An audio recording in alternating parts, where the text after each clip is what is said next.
Welcome to Premavathi Sukumaran official. எல்லோருக்கும் வணக்கம். இன்றைக்கிங்க தக்காளி பஜ்ஜியும் தோசையும் டின்னருக்கு செஞ்சுருக்கேன். அது எப்படி செய்யலாம் அப்படிங்கிறத பார்க்கலாம் வாங்க. தக்காளி பஜ்ஜிக்கு 3 பெரிய வெங்காயம், 4-5 பச்சை மிளகா, 2 வரமிளகா சேர்த்து கட் பண்ணிக்கிறேன். கூட கத்திரிக்காய் வந்து 2 இல்லைனா 3 சேர்த்துக்கலாம்.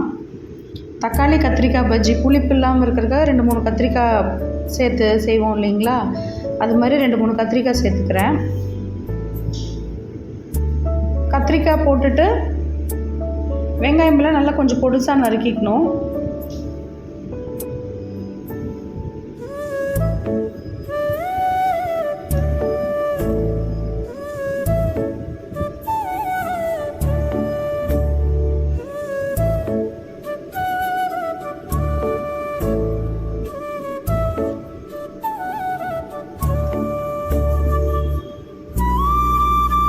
இப்போ தக்காளி வேணுங்கிற அளவு நம்ம கட் பண்ணிக்கலாம். நான் ஒரு 7-8 தக்காளி வந்து கட் பண்ணிவிட்டு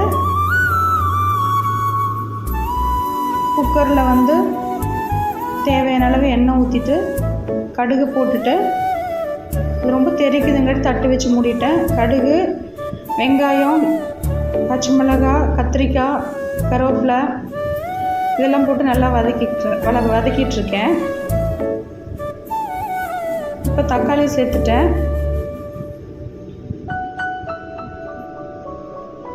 தக்காளி நல்லா வதங்கினதுக்கு பின்னாடி கொஞ்சோண்டு வந்து மஞ்சத்தூள் சேர்த்துக்கிறேன்.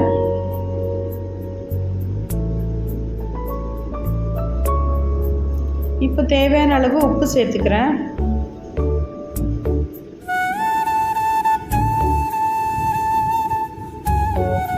உப்பெல்லாம் சேர்ந்தோன்னா நல்லா வந்து கொஞ்சம் நல்லா வதக்கி விட்டுட்டு வாசத்துக்காக மல்லித்தழை சேர்த்துக்கிறேன்.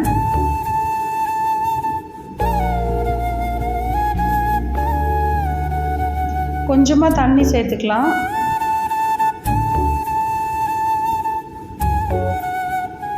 இப்போ குக்கரில் மூடி போட்டு ஹை ஃப்ளேமில் ஒரு 3 விசில் விடுற மாதிரி நான் விசில் போட்டிருக்கேன். ஹை ஃப்ளேமில் வச்சுருக்கேன். ஹை ஃப்ளேமில் 3 விசில் வந்துட்டு ஒரு 5 நிமிஷம் சிம்மில் வைக்கணும். அப்போ தான் நல்லா மசிஞ்சு வேகும், இல்லைன்னா வெந்திருக்காது. இப்போ நல்லா வந்து மத்தில் வச்சு நல்லா கடைஞ்சிக்கிறேன். நல்லா வந்து பஜ்ஜி வந்து மசிஞ்சு வந்திருக்கு பாருங்கள்.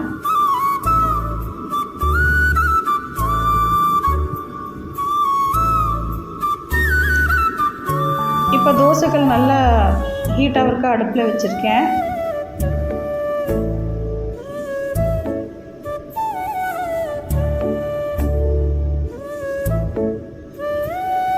இப்போ தோசை மாவு ஊற்றிட்டு தேவையான அளவு எண்ணெய் ஊற்றிட்டு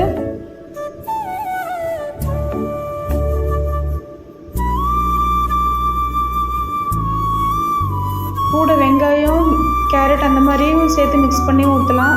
ப்ளெயின் தோசையும் இந்த மாதிரி சுடலாம். நான் ப்ளெயின் தோசை தான் சுட்டிருக்கேன். மைல்டாக தக்காளி கத்திரிக்காய் பஜ்ஜியும் தோசையும் ரெடி ஆகிடுச்சு.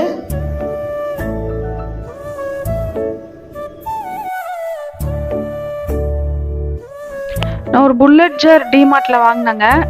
இதோட விலை வந்து 1300. இது வந்து பெரிய ஜாருக்கு 2 பிளேடு இருக்குது. 2 பெரிய ஜார், 2 பிளேடு இருக்குது. சின்ன கண்டெய்னருக்கு மூடி மட்டும் கொடுத்துருக்காங்க. நம்ம 3மே மாற்றி மாற்றி பிளேட் யூஸ் பண்ணி போட்டு அரைச்சிக்கலாம். இது மெயினாக ப்ராப்ளம் என்ன அப்படின்னா, சேர்ந்த மாதிரி 4 தக்காளி கூட போட்டு அரைக்க முடியல. நைஸாகவும் அரைக்க மாட்டேங்குது. 2 நிமிஷத்துக்கு மேலே ஓடிச்சுன்னா காயில் கருகிற ஸ்மெல் வருது.